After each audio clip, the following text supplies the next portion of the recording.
What's up, y'all? Right back at it. Welcome to the Cajun Libertarian Live. I am your host, the Cajun Libertarian. If you're new to the show, thank you for watching. You're going to have a great time, and it's absolutely awesome. And so appreciate having all of you here. Thank you for all the support. It's absolutely incredible. If you haven't joined the Seafood Caucus, you need to go join the Seafood Caucus.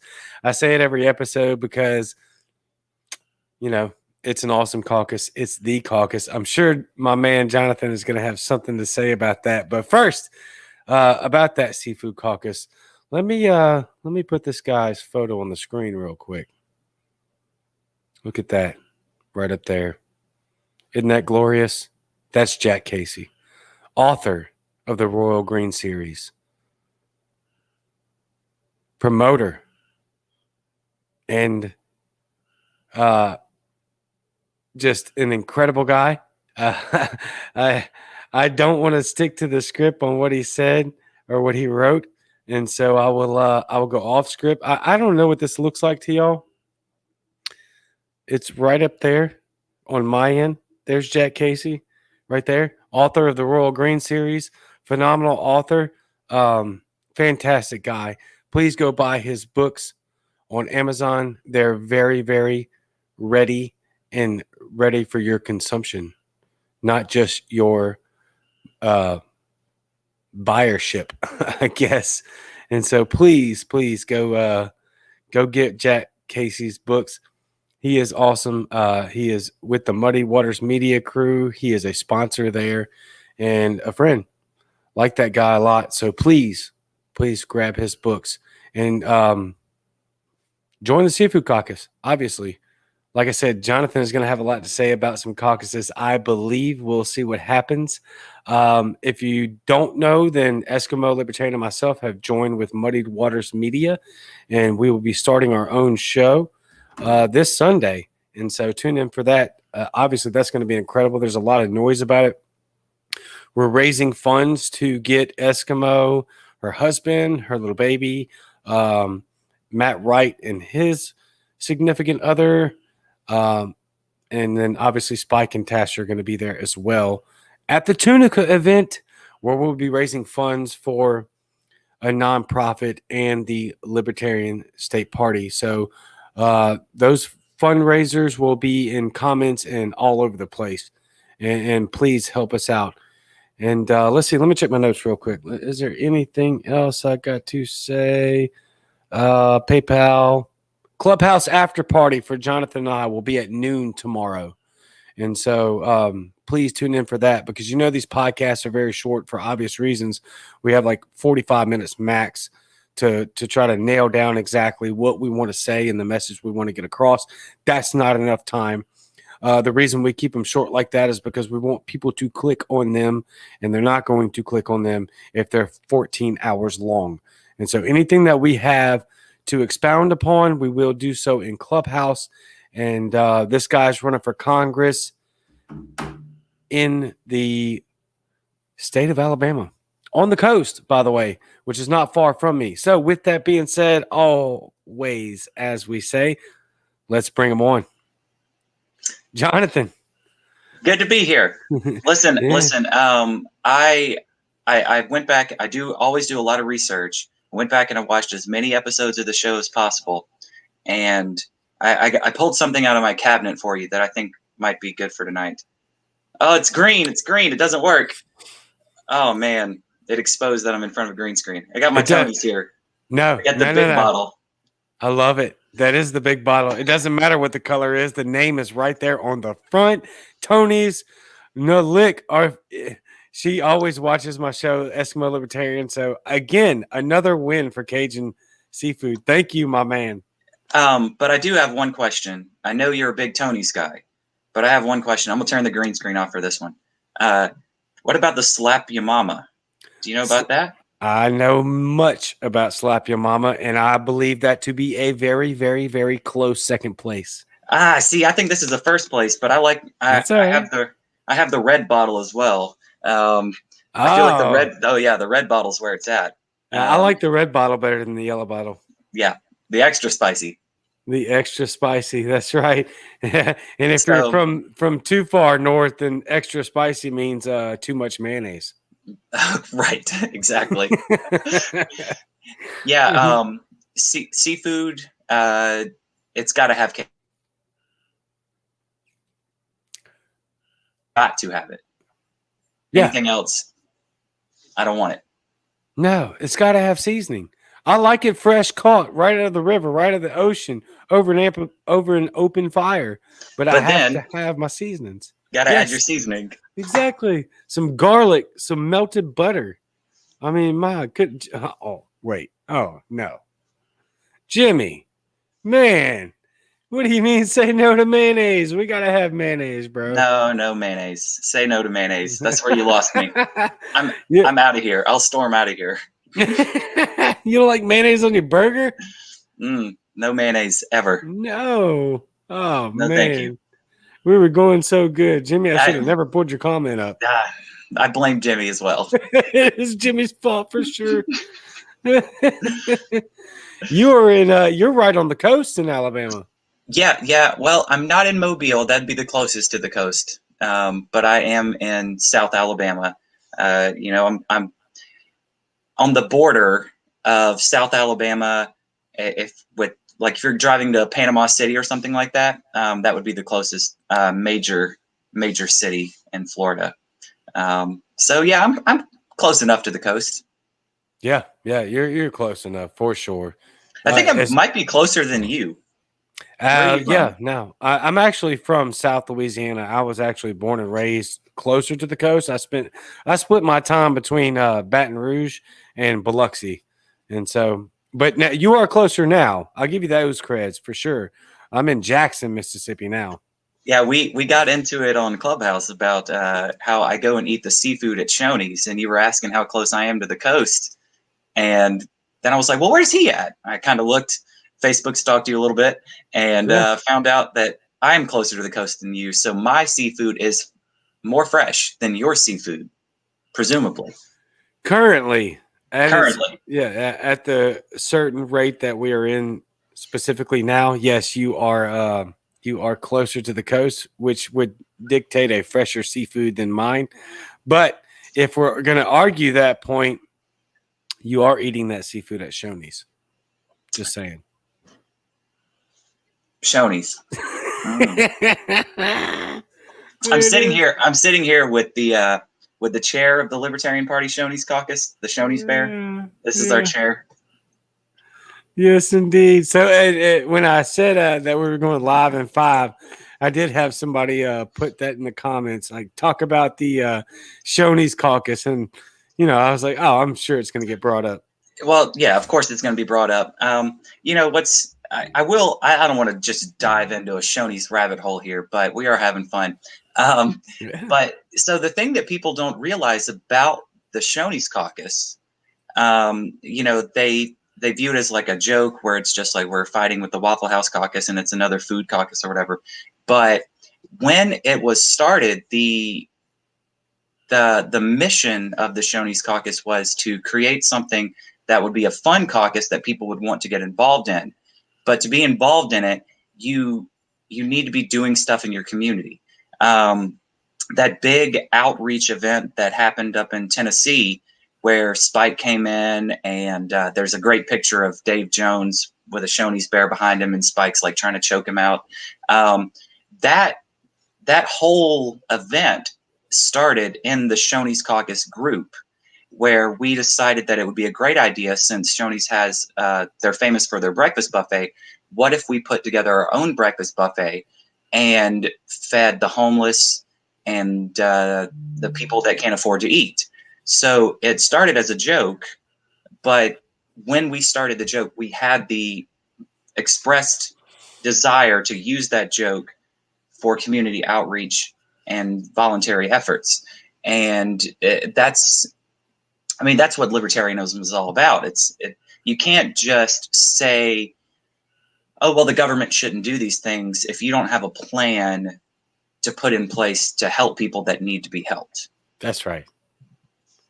So that's what the Shoney's Caucus is all about.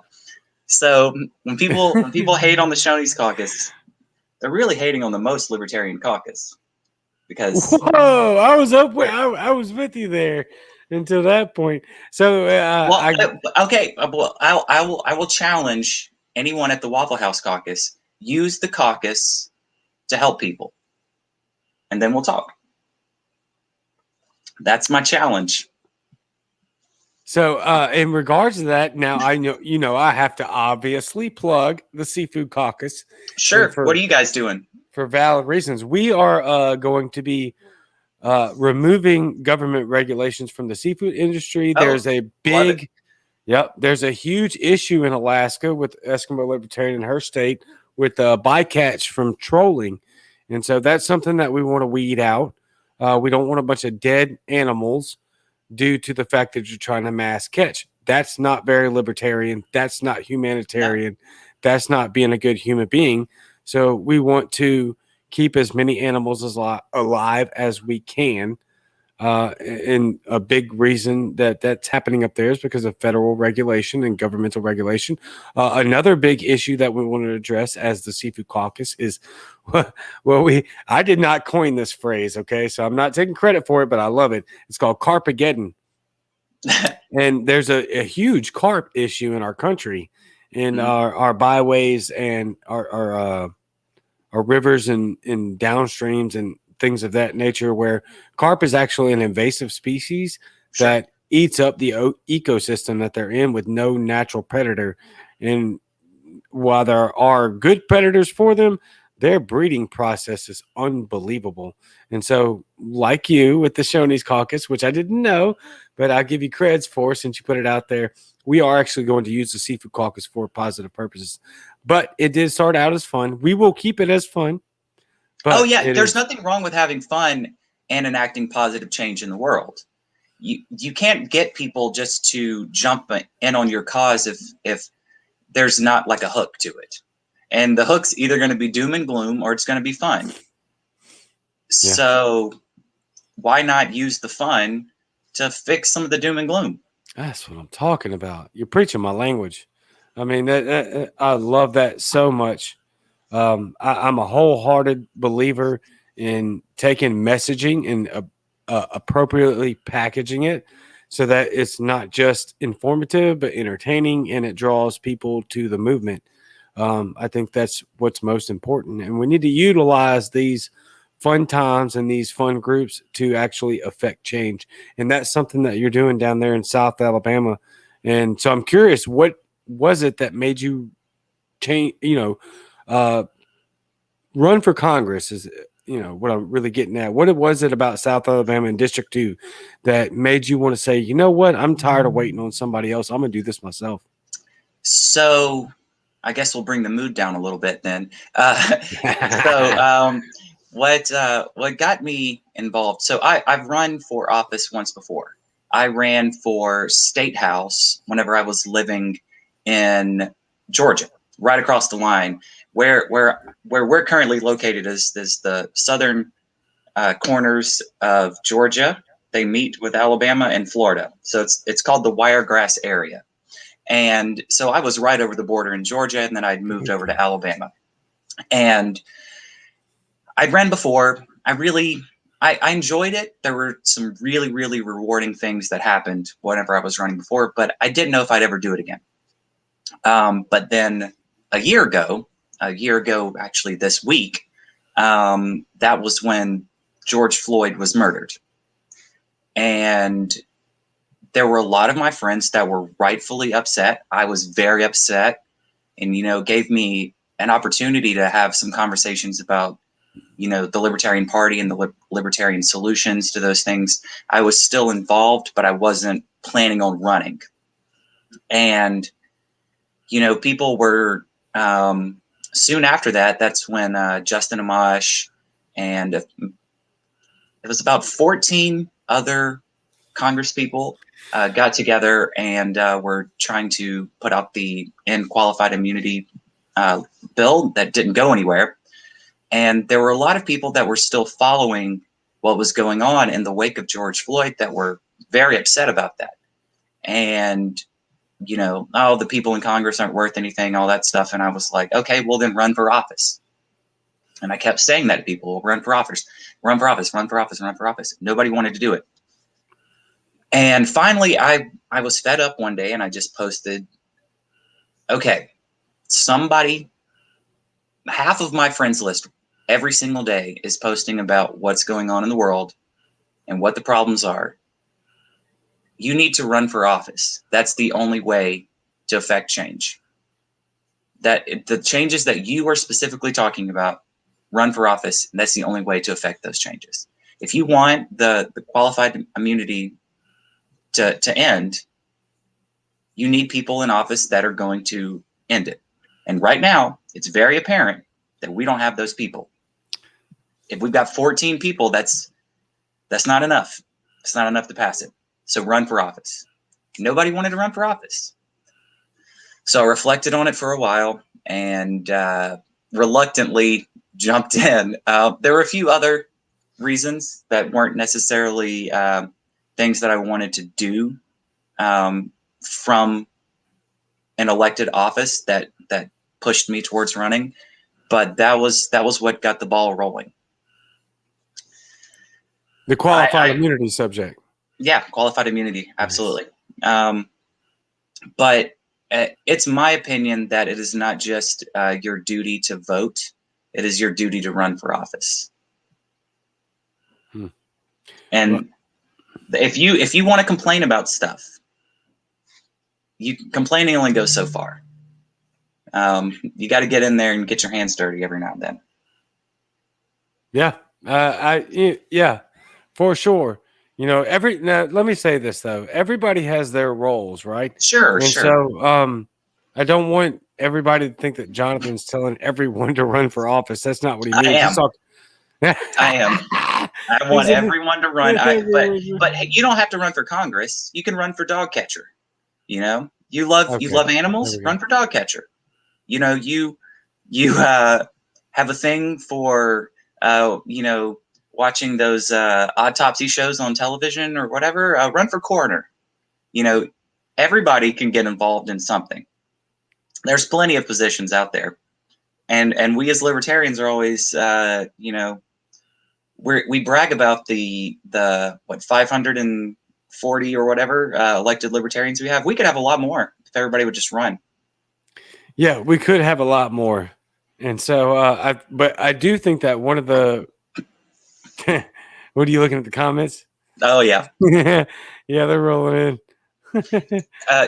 Stephen, I'm wearing my let's see.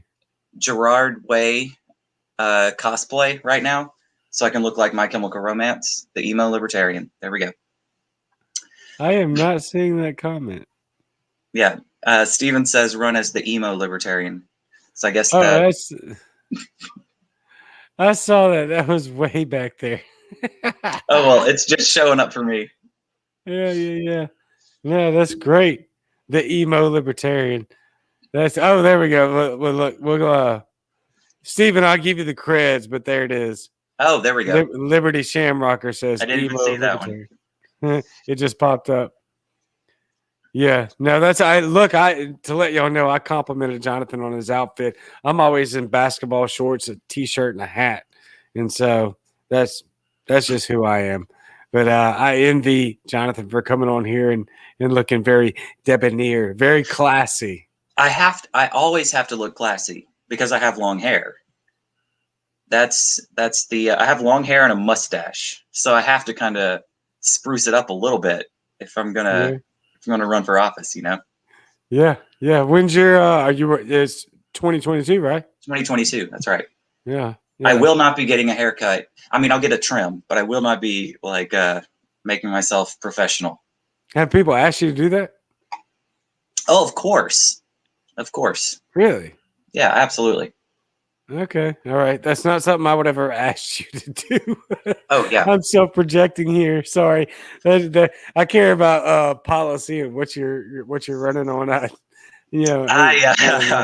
Whenever I ran before, and that was one of the reasons why I didn't want to run again. And that was one of my prerequisites was if I run again, I will not be cutting my hair off, because I did cut my hair off when I ran previously. And I hated it. Okay. All right. I see now. Okay. Yeah, but no, the red tie stands out great on the black shirt. I do have to ask you though, Sure, because you have a green screen. sure. Excuse me. Why'd you go with the brick format back there? I went with the brick format. I had a few different options. I had the Shonies seafood buffet right there. Yes, I had the living room. I could have gone living room. matches your outfit. Yeah, no, well, the living room's classy. It's like, yeah, we're Yeah, just here very at the house. classy. Fine. Yeah. Yeah, very classy. I don't know if you watch The Office, but that's one of my favorite shows. Oh, I love The Office. Yeah, Absolutely. classy. Not classy enough with the Shonies. Seafood buffet. Seafood, but that has to be your local Shoney's there, because I've never heard of a Shoney's that offered seafood.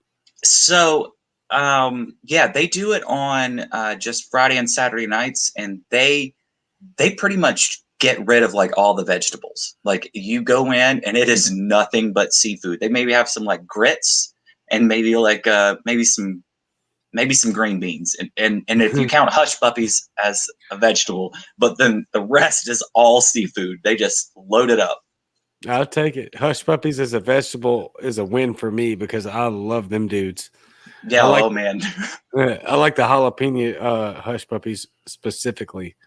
Has to be Absolutely. cornbread too. I don't know if anybody makes What else would you make them out of? yeah, I mean that's what I'm saying. I don't know, dude. I've been all over the country, and technically, there's a lot of people from all over the world that watch the show and chime in. I've heard some crazy things, man, and so I have to put that out there.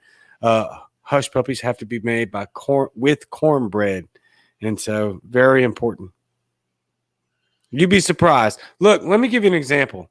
I just want to let you know that the idea of hush puppies without them being cornbread has upset me on a deep emotional level. And I've been processing that this whole time, and I'm very upset by it. I'm sorry. Yeah, I'm about to make your day way worse. Oh, God. I recently received some information that there are actually a lot of people that put cinnamon rolls in their chili, or put chili on their cinnamon rolls. I believe that you heard this from the same person that I heard this from, and apparently it's a Nebraska thing. That's what I was told, that it's a Nebraska thing, and I was upset about it then, and I'm upset about it now. You must be talking about Mercedes. I am talking about Mercedes. Absolutely. That is not the first person I heard that from, but she did verify it, and so yeah, that is wasting perfectly good cinnamon rolls. Yeah, I can't verify that the chili's good or not, but it's hard to mess up cinnamon rolls. Hard to mess up chili. You can. Oh my God. There we go. It's right there. I'm trying to tell you. It's a real thing. A dash of cinnamon is perfect in okay, she said that's cinnamon. A dash of, my bad. Of cinnamon. My bad. Not cinnamon rolls though. Cincinnati chili has cinnamon and chocolate. What is going on this planet? All right, look. Let me Jonathan, I need you to not just run for office. I need you to win. And then I need you to become a small status very quickly and ban just a little statism. Just a little statism. Just a little statism, and ban cinnamon or cinnamon rolls from chili, please. My God. You know, there's a law somewhere in Georgia. It's one of those silly laws that people just, they feel like they have to legislate if they're in office. They've got to make stuff illegal. They have to seem like they're passing laws, and nobody goes in and checks what the laws are actually saying. And there was one that was you can't have ice cream in an ice cream cone and put that ice cream cone in your back pocket if it is Sunday. Yeah, no. Are you serious? Yeah, that's a real law. My my civics teacher taught us about how the legislative process works and how sometimes they sneak in stuff to bills. And she had a whole list of just bizarre things that have been rammed into the legislative process, and that was one of the things. That is the worst description of pork I've ever heard. Yeah, so if that counts as statism, which I guess it does, I don't think it's enforceable, but maybe we can slip in some cinnamon roll pork, banning the cinnamon rolls in the chili, put it in the pork, and me and you'll be happy. Yeah, I'll be happy. Nebraska, not so much. Yeah, Nebraska will have to deal with it. That's right. Yeah, Tanya says there are crazy laws out there. That I can attest to. Yeah, I mean that's absurd, and that's one of the reasons that we have to. And I'm not just talking about being able to put a ice cream cone in your back pocket. There are way more intrusive and oppressive tyrannical laws on just right in our face that we have to deal with. And so, other than qualified immunity, what else do you plan on tackling once you get into Congress? I'm gonna say you're gonna win. Oh yeah, I'm definitely going to win. There's no question about that. But some of the things, anything that's a victimless crime, I am 100%. I'm 100% for decriminalization of all drugs. I don't do the legalization thing because I don't want the state getting involved in, creating these industries around drugs. And it's not from a advocation of doing drugs standpoint. It's just, I don't think that the state needs to be involved in it at all. And we'd be a lot safer if we didn't have things like no-knock raids where police are busting in because we have drugs that are illegal. So that's one of the things. Essentially, anything the government does, I'm probably against it. Right. Whenever you ask me what I want to tackle everything that's going on. I want the government to be so small that I forget that it exists, and a strong wind could probably blow it away. I like that. So yeah, I think that's the best way I can answer your question. No, that's great. That's actually like more of a minarchist point of view, which is something that I'm a very practical person, a very pragmatic person. So sure, I believe in the libertarian approach first, and then we can cycle down to the minarchist approach, and then we can eventually evolve into the anarchist approach on a small scale. I want to set the world free. So whenever I move to the woods and live out alone, I don't have to worry about the government getting involved in my life. I love being out in nature in the wilderness and camping and things like that. And that's my dream, is to be able to move off and have my nice house with my solar farm and live off the grid, have my garden and raise dachshunds. I want to have a whole pack of wiener dogs and best thing I've ever heard. And the government, hang on, I'll bring Cletus. Everybody likes seeing a puppy. We got Cletus here. Cletus. Yeah, super cute. So the government will be involved in almost every single one of those things in its current state. It'll be involved in the solar panels. It'll be involved in whether or not I can sell what I grow in my garden. It'll be involved in, how I deal with my animals, which I'm going to take great care of them. But it'll be involved with every single one of those things. And one of the other things that it'll be involved in is, I'm from South Georgia originally, and, there's farming land everywhere. And, with farming land, you're going to have people using pesticides, things like that. And, you've got situations where the government makes it legal for certain amounts of their pesticides to get into the water table. If I'm living off the grid and I've got you know, a water purification system and things like that, then that's fine. But not everybody is going to have those kind of things. Like I'm the kind of person that I'm very environmentally conscious, or at least I try to be, but I don't think it's the government's place to be involved in those kind of things. But where I think it does become the government's place, or at least some form of government, probably the local government, is enforcing property rights. Like I don't think that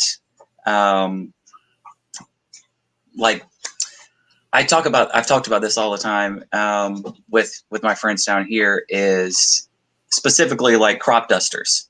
I grew up across the road from a farm, and my mother had respiratory issues, and for an entire section of the year, she couldn't breathe, like almost every single day. And I could go outside and I could watch them fly the crop dusters over, and they would turn on their stuff before they even got to the farm across the street, and they would blast our yard with defoliant for cotton. And it killed most of our trees. And that right there is an invasion of our property rights. But there's nobody to enforce that kind of stuff, because you don't own the air above your house. You know, your property in the government's eyes, you own what I think it's something like 100 yards into the air, and that's it, which is insanity to me. So it's things like that. Like I'm definitely, I don't necessarily call myself an anarchist, but I call myself more like a mutualist, because I really don't like fall into like the whole like ANCAP or like whatever that gets thrown around everywhere. Yeah, labels are weird. Because I feel like there's so many different things that are good from all over the place, and you can kind of mix all those kind of things together. But if there is going to be some form of government, which there will always be some form of government, I think one of the biggest things that has to be secured is the right to yourself, and the right to yourself applies to your property, and the right to yourself applies to your money, and that has to be strongly enforced. Nobody should be able to do anything to me or my property or my money that I don't consent to, period. And I don't feel like that's unreasonable. It sounds like extremist talk. No, it doesn't. It sounds like absolutely normal talk to me. I guess I'm an extremist, apparently. According to Jonathan Realz labels, I'm an extremist. Yeah. Listen, I didn't create the labels, but that's the kind of stuff that they would call somebody like that. Depending on who I'm talking to, somebody will call me like a left-wing extremist, and somebody else will call me a right-wing extremist, depending on who I'm talking to. Same. Yeah, it's insane. And it's like, I just don't want people to hurt me or my loved ones or my stuff. Yeah. That's not that extreme of an idea. Nope. Just leave me alone. It really leave me alone. Absolutely. I had to put this one up here because I mentioned that a lot of people from around the world watch the show and they comment on my page and stuff. So Laz, hello from the UK. That's what's up. Thank you. I want to try to get into some comments here. A lot of it is food related. Oh, and I see some wiener dog stuff, so that made me excited. Saw some wiener dog stuff. Oh, I like this one right here because I absolutely hate civil asset forfeiture. I hate all. I'm sorry, I'm just not reading it. All I caught was civil asset forfeiture. I hate all of those things so much. Yes, very bad. So all of those things need to go yesterday, if not sooner. Yeah, for sure. No question. Let me ask you this. Sure. Oh, that was the state chair of the Libertarian Party of Alabama. So Yeah, hi, yeah. Miss Laura. Laura, you're gonna comment on my live, right? I'm gonna call you out, Laura. I am like a steel trap of information for some reason. It's kind of a curse. She said that she would not come on my show, or let me say it this way. She said that she was very, um, I'm trying to, I'm trying to word it right. She was, she may come on the show. Let's say that she's the state chair of Alabama, as Jonathan just she's said. camera shy. She's camera shy. There we go. Thank you. Thank you. And she's Yeah. going to get mad at me for butchering that right there, but I was trying to be very careful. I don't know why. I've actually been trying to be very careful with my words all tonight. I'm not sure why. I think it was the Twitter war I got in earlier. And Oh so, man, what happened on Twitter? well, you can't bully my friends. Oh, And so absolutely. There you go. it just is what I'm not one for fighting. But I'll violate the nap. If you shit on my friends, I might punch you in the mouth. And so don't be a dick to Brian. To Brian. I've got Brian right here. Don't be a douchebag to Laura. Don't be a douchebag to Jonathan. That's just who I am. And so it got me kind of messed up with my language tonight. So for that, I apologize. Going back to the topic, as you changed to the brick format, There we go. Laura. Now we're serious now. We're serious now. Let me get back to Laura. She says, I just hate putting on makeup. Well, you've been called out live, so now you have to come on the show. Nobody cares if you wear makeup, I would assume, except probably you. And so there we go.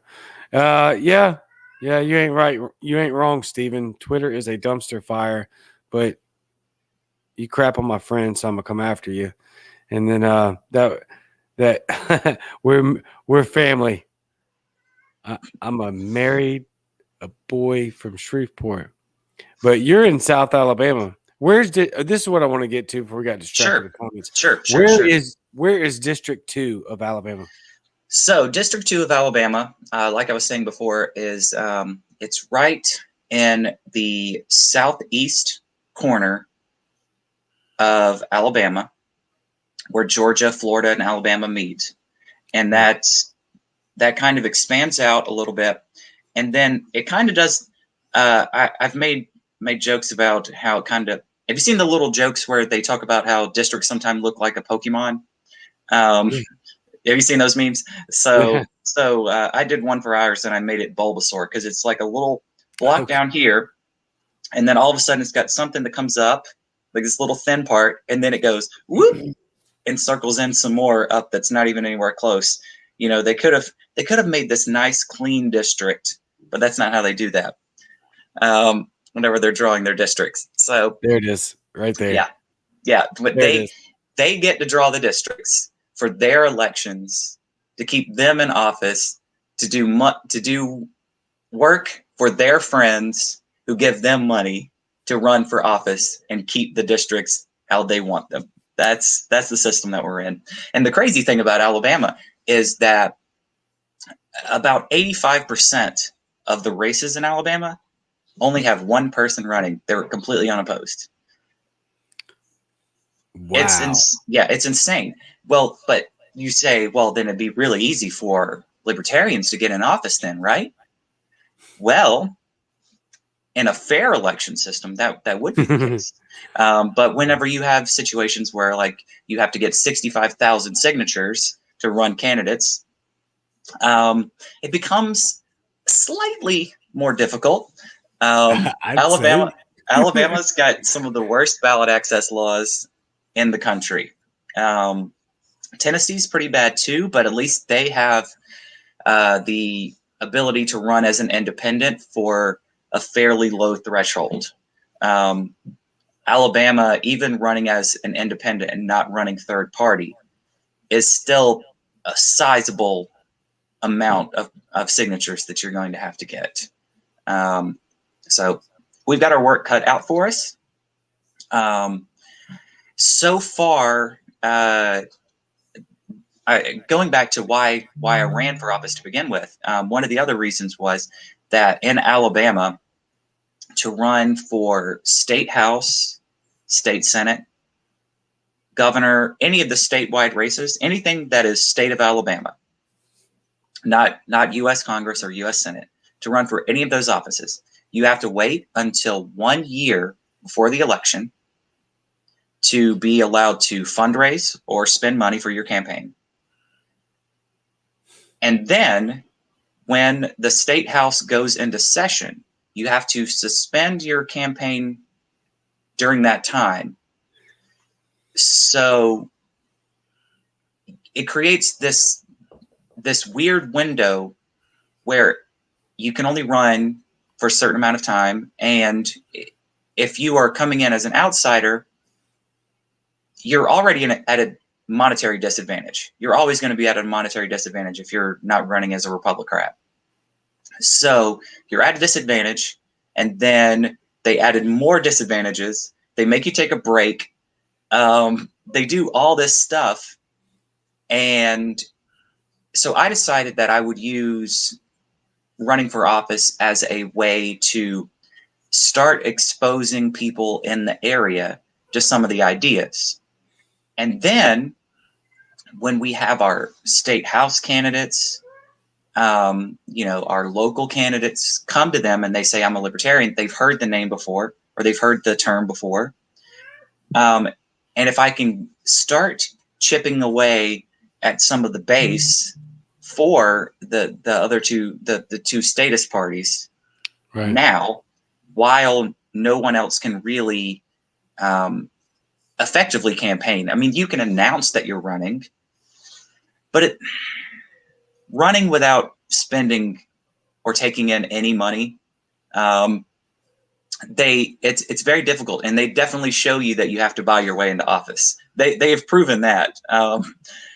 So yeah, that's one of the things that got me into it is to try and elevate some of the candidates that I think are going to have massive showings in their local area. And the way I look at it is, if you can have a slate of candidates and they can get out in their community and they can say, I'm running, and they say, oh, I'm running as a libertarian.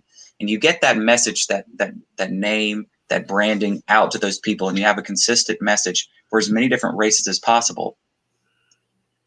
Some of that is going to trickle up to me running for Congress. Some of that is going to trickle over to the other people that are running for dog catcher, and that are running for city council, and that's running for state senate, that's running for state treasurer. And if we can have a large slate, which is definitely the goal here in Alabama, if we can have a large slate of libertarians on the ballot, and they're all out campaigning, and there's a unified front saying that there's definitely something wrong with the system, and we can't keep doing the same thing that we've been doing for years and years and years and years. You've seen that it's not worked. We can't keep doing that. I think we have a massive, massive opportunity on our hands, especially with the fact that almost every single race that we will be in will be a two-way race, a libertarian and either a Republican or a Democrat. Really? That's got to be rare. It's incredibly rare, but it's also incredibly difficult because of our ballot access laws. You know, if the stakes are this, we either get on the ballot, or Alabama essentially doesn't have an election because everybody's going to run unopposed. And the petition that's circulating right now will get every libertarian that's duly nominated by the state party the ability to be on the ballot. So, yeah. So those are the stakes here in Alabama. Either the libertarians get on the ballot, or the state of Alabama practically will not have an election. Yeah, because it's just going to be people unopposed. Yeah, that's not an election; it's a coronation. Yeah, that's all that is. I love that. Thank you very much. I am totally stealing that one right there. Perfectly well said. That is not an election. That's a coronation. That is well articulated. So I've got your links up here, but Sure. and we'll get to that in just a second. We're 45 minutes plus, but that's fine. What other than the links? How can we get your message out there? How can we make you a household name in your district to where you are absolutely going to crush this thing? Well, I mean, I hate to sound like a politician here, but the That's easiest part of way it. for everyone to help is going to be through donating to the campaign. Okay. Um, All right. we we are we have two really just awesome events that are going to be happening later this month. Our local Libertarian Party, and I'll be out there helping with it. I helped organize it. Our local Libertarian Party is the co-sponsor of the Dothan, Alabama Pride Prom, which will be at this fun bar downtown Dothan, and that's the major city for District 2. And then the next day, we will be having a petition drive at the Juneteenth rally where we are actually Nice. petitioning. We're petitioning, but we have a booth set up, and we are going to make sure that, because it's very hot here in the South, that everyone stays hydrated. So we're going to be providing free bottles of water to people as they're going about their day. It's very important to stay hydrated whenever it's as hot as it's going to be. So we're hoping that we can do that. We'll draw the people in. And while they're there, getting refreshed, we can talk to them about self-ownership and liberty and how messed up Alabama elections are. And hopefully they'll want to sign the petition. And I've got some nice handouts that will be given out. I mean, just the ballot access laws should win you so many people. That's just crazy. I mean, I always refer to Tennessee because they're about the worst. But hearing what you just said, my God, you get out there and you talk to people like that. I'm saying obviously you are. For the people that are watching, if we can get the funds needed for Jonathan, if we get the boots on the ground to spread the message of liberty, but not just that, most people don't know how unfair ballot access laws really are. And that would change a lot. I've seen it firsthand, showing people like, look at these laws. This is incredible. Why can't libertarians win? Let me show you. I got the receipts. It's very easy to talk to people about how bad ballot access here in Alabama is, because you can ask them, when you went to vote, think back to your ballot. How many times did you look at it and there was only one person running? And they'll say, well, that was most of the ballot. Yep. And then you say, do you want to know why? And now you get to talk to them about the corruption. Now you get to talk to them about all that stuff that's going on. Yep. And at that point, you're in a position where it's not just you're a politician who's running. The people that are running in the Libertarian Party in Alabama, they're not just politicians that are running. They're regular people that are trying to ensure that Alabama actually has an election. And when you're the person who's actually trying to make sure that there is an election, you're obviously more trustworthy than the person who's already in office. Right? You need to run on that. You probably are. I'm not a campaign manager at all. Please don't say. I'm just saying that sounds really good to me. I love that. What you just said. It's just absolutely beautiful. Well, like I said, I ran for office once before, and so the laws in Georgia were not as bad as they are in Alabama. But whenever I ran before, they were redistricting the districts in my hometown. And Georgia had grown in population, and they were adding one more state house district. And they just so happened to be adding it where I lived. And when they did that, the state, I can't remember if it was the House Redistricting Committee, Georgia State Legislature Redistricting Committee. They redrew where it was this nice, pretty little district down here at the bottom, with the exception of this one little squiggle that went up north to the nearest major city, and then circled in this neighborhood with somebody that was not from our district at all. And because he was technically the incumbent, most people didn't even know that the district had changed. And they didn't even realize that our current representative wasn't running in our district anymore. This person was going to sneakily just be given a job. So when I heard about all this stuff, I decided that I was going to run, and I ran as a Libertarian. I've been in the party, I'm going to say about 10 years now. And so I ran as a Libertarian, and the person that I was running against in the Deep South, in a heavily Republican district, was a Democrat. And he was running with no competition at all, because the Republicans who were there didn't even know that they needed to run a candidate, because they thought the Republican was, yeah. Anyway, so they got angry at me because I wouldn't run as a Republican. I was running as a Libertarian. And so I was running in that, and I went around to people, and I would explain as I was petitioning, listen, here's what's happening. This person's either going to have the job or someone's going to run against him, because right now he's going to be our representative. If somebody doesn't run, there's nobody else going to run.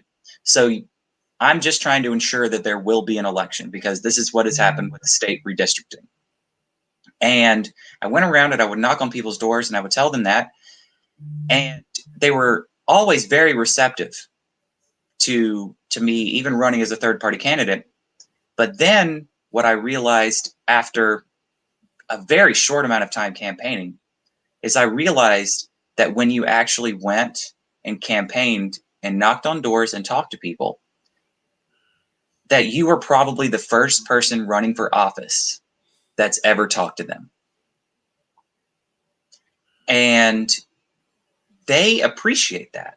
And I know that they appreciate that, because so many times I've been thanked for actually talking to people that I want to vote for me. They say, I've never had a conversation with a politician ever in my life. Thank you. And you've got their vote. If you're the person trying to actually make sure that there's an election, and you're the only politician who's ever talked to them, you've got their vote. And the hardest part of, in my opinion, the hardest part of running is fundraising. I hate it. I hate asking people for money. It makes me dirty. And that's the hardest part for me. The easiest part for me is going and talking to people face to face. It's easy. And I think Libertarians, we don't know when to shut up, you know, and that can be a good thing and a bad thing. Right. And where it can be a good thing is because you'll talk somebody's ear off. And if you're nice and friendly and you don't attack them, maybe they don't agree with you on certain things, but you can find something that you definitely agree on. And you go out and you're talking to people, and you're, like I said, you're nice and you're friendly, you're not combative. You're probably going to be the first person that ever ran for office that ever talked to them. You can get their vote. Running for office is not that hard, as long as you don't mind asking people for money. That's just my personal opinion. That's why I'm never running for office. Look, hey, I'm doing my part. I'm going to put you on the show and let everybody that I can possibly, from Alaska to Florida to the UK, and I've got a lot of fans in Australia, South America, Africa. Yeah, I'll put you on the show, because you're built for this. You'll earn this, and I think that's very important. I am not. I would rather just sit here and let you do all the work while I promote you, because you're the right fit for District 2 of Alabama. And I think that's very freaking obvious. So I'm not sure how many people I have watching this show from District 2 Alabama, but for those You of definitely have some fans here, because I told a few people that I was going to be on the show, and they were like, "Why didn't you tell me sooner?" Thanks, I watched that show. So you definitely have some nice, people. So that's awesome. Well, those people are probably already voting for you, but still yeah, love the they are. fan base. So I'm talking to y'all right now. Those of you in that district, share this video. Put Jonathan out there. Make sure this guy gets elected into office. I'm gonna go back right here. I wish I would not have put that as a scroll bar. Sorry, but it is very It's very easy. easy. I love the way you put everything, though, dude. Jonathan.cash. That's Give that right. dude some. Give that dude some money, and then the other very easy. Vote for Jonathan.com. That's right. And so we've got very look. I know that it doesn't. It seems like we got a long time till the 2022 elections. We do not. We do That not. stuff is right around the corner. Do not hesitate. Do not wait. If Jonathan's got any sort of paraphernalia, bumper stickers, T-shirts, flags, anything like that, drop it in the comments. If you don't, get with me behind the scenes, and we'll see what we can't do to make that happen. Donate. Go ahead. What are you gonna say? So if I know we got to wrap this up, we're getting too long. But Fine. I do have T-shirts that are on sale right now. Nice. And so before you see the T-shirt, I'll tell the viewers, and I hope that they go buy one. I'll tell this little story. It's one of my favorite stories. So whenever I was a kid, the '96 presidential election was going on, and I was at school, and the kids were talking about how, well, Bill Clinton is running against Bob Dole, and Bill Clinton's got to win because Bob Dole's going to get rid of the chocolate milk in the lunchroom. And I was none of this is verifiable. I went back and checked as an adult. But Bob Dole wasn't getting rid of the chocolate milk. But as a kid, I was like, well, we've got to do something. We've got to stop this chocolate milk thief, Bob Dole. We've got to get rid of him. So I go home, and my mom was the first person I talked to about it, and she was 100% going to be voting for Bob Dole, and there was no changing her mind. And so I realized that if I just maybe could convert my grandparents, then maybe I could save the chocolate milk. They'll listen to me. I'm the grandchild. They'll listen to me. So I go to my grandparents, and I'm like, Granny, you can't vote for Bob Dole. He's going to get rid of the chocolate milk. You got to vote for Bill Clinton. And she, matter of fact, and you're from the South, so you can 100% appreciate this, just looks at me and just is like, I ain't voting for either of those shit asses. And I was very confused because there's only two people running, right? Well, she informed me that day as a child that there's always more than two people running. Amen. And that moment changed my life. All the way through school, every time there was a mock election or something like that, and they would allow kids to get up and talk about, who their candidate was, I was always getting up, bringing up the third-party candidates, letting the other kids know. And every single time, the third-party candidate would win in a fair system where equal time is given to the other candidates. It always happened. And years down the line, I was very, very happy that I could run for office as a third-party candidate. And recently, my granny passed away from COVID. And when she died, with her stuff, I found one of my campaign flyers. And that moment meant a lot. And so I decided that the best way to honor my granny, because it takes time to process stuff like that. I feel like the best way to honor my granny was to put out that message: we don't vote for shit asses. And So that's what t-shirts we have for sale right now with my campaign. And all the money goes to my campaign, but that's the story. People call them the granny shirts because I guess it's not as friendly to say as the shit ass shirts, but there we go. They're for sale now. I am loving it. I have to have a shirt that says "Don't vote for shit asses." And I'm a Christian and I never hardly ever cuss, but that's freaking great. And that wow. We should have let off with that. Look, I will for those of you that are looking for a volunteer job to help produce this show and cut and edit, that is your first job. I want you to take this story that he just told and clip it out of here and post it everywhere about that grandma show or that grandma story. I'm very excited right now. That's fantastic. Do you have a shirt right now with you? Oh, I don't have one right now with me. They're around somewhere, but I've got them. That's okay. That's all right. Look, when we get done here, take a picture of it and post it in the comments and send it to me in Messenger, and I will crop it, edit it, and all that, and we will put that on blast. I'll give me the link to your merch and all that. We'll put that everywhere. No way that 100% of this audience isn't going to buy that shirt.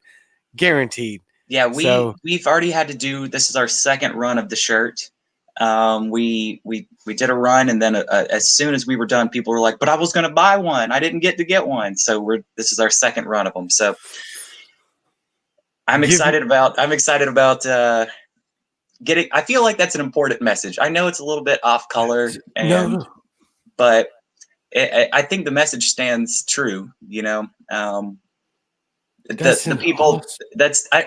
What else are you going to call these people that are in office? You know? Yes. I mean, I absolutely love that story so much. I'm so glad I didn't know it before you said it. That's a remarkable story. Like you're trying to lobby for chocolate milk, and she goes, "I ain't voting for either one of them." What are you talking about? It changed your life. Those moments, and that's why I harp so much on these little specific tiny moments in our lives with people that you may know, you may not know. That little significant sentence changed your life, and or at least I feel like it did. You're running for Congress now. Yeah. So get us the link to those shirts. I already have your information for Jonathan. I actually think I believe. Let me verify this. I should know all of this. I believe that voteforjonathan.com/shitass takes you to the shirt. You're already right there. Look, already. You just told us what? Yeah, voteforjonathan.com/shitass will take you to the t-shirt. Yeah. Oh my God. Hold on. I'm sorry. I have to. Vote for Jonathan. Did you say vote for Jonathan? What? Voteforjonathan.com. Did you just add to the link that's right there at the bottom? Shitass. It will take you to the t-shirt where you can buy them. Oh, that's ridiculous. We try to stay on top of the marketing and the campaign.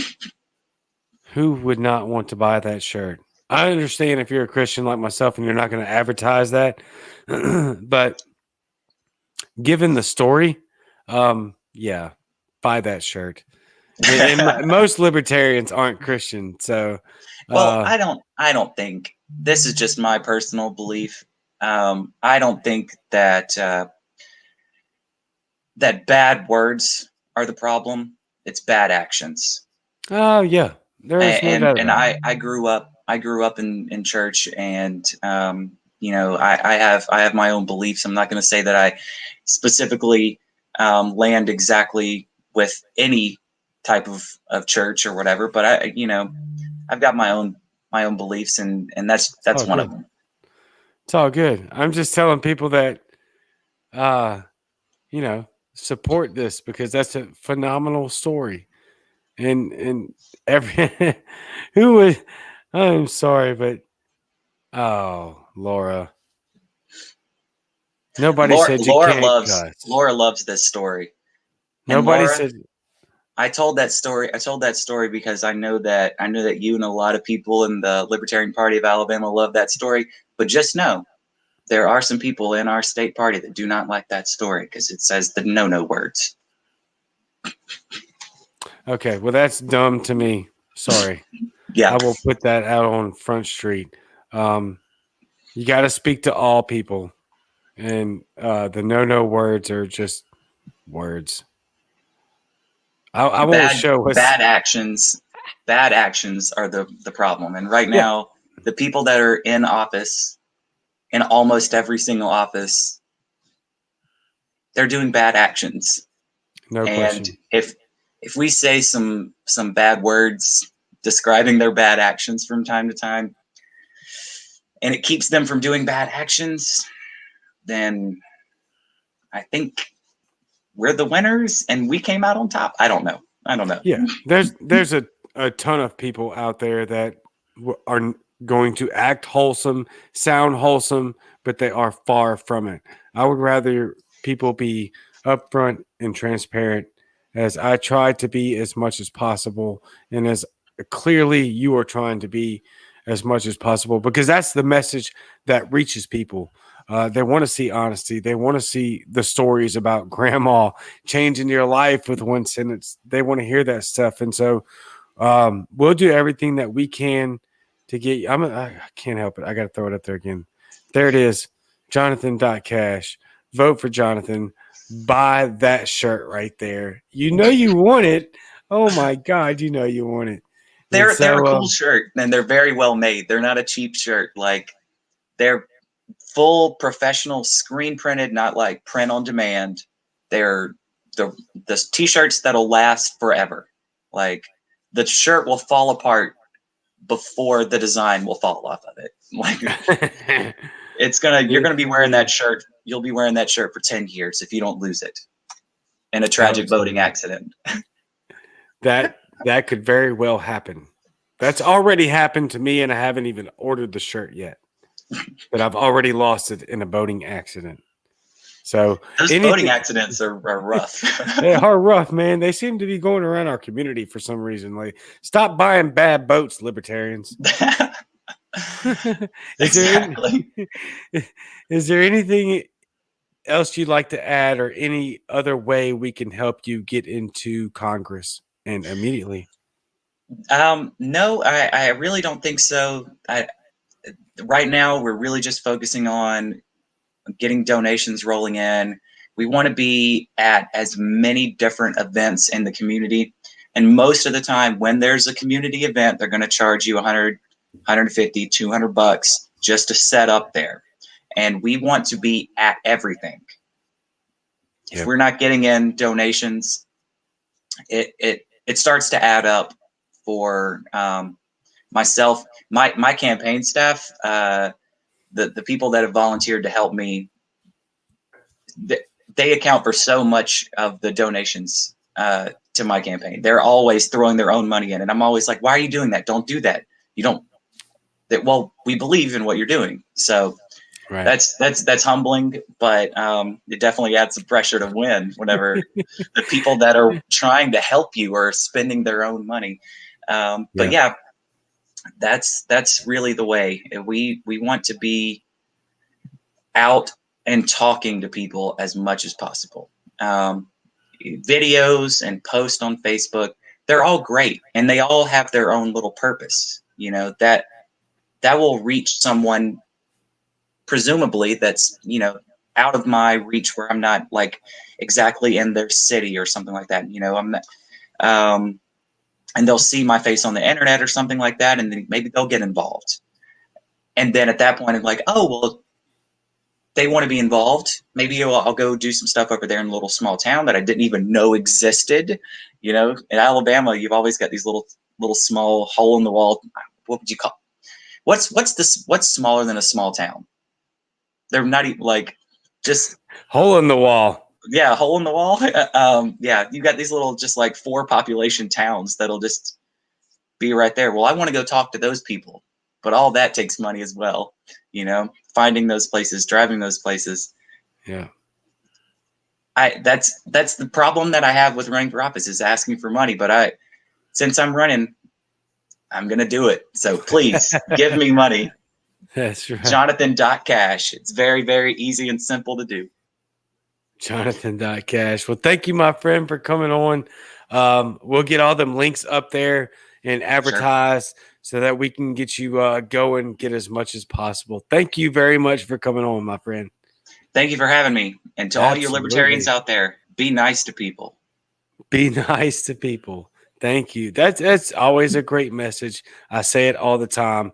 Thank you, my friend. I'll talk to you very soon. We'll definitely catch up with you on the campaign. All right. Thanks for having me. Yes, sir. But thank you all very much. It's awesome. I think that dude is absolutely incredible. Please donate to his campaign, Jonathan.cash. Please buy his t-shirts. You know you want one. There it is. And so I will see y'all very soon. Join the Seafood Caucus. Donate to the Muddy Waters Media event. I love you very much. And I am going to check out of here very soon as I can hide this. Thank you. I'll see y'all again Wednesday night, same Cajun time, same Cajun channel. Love y'all.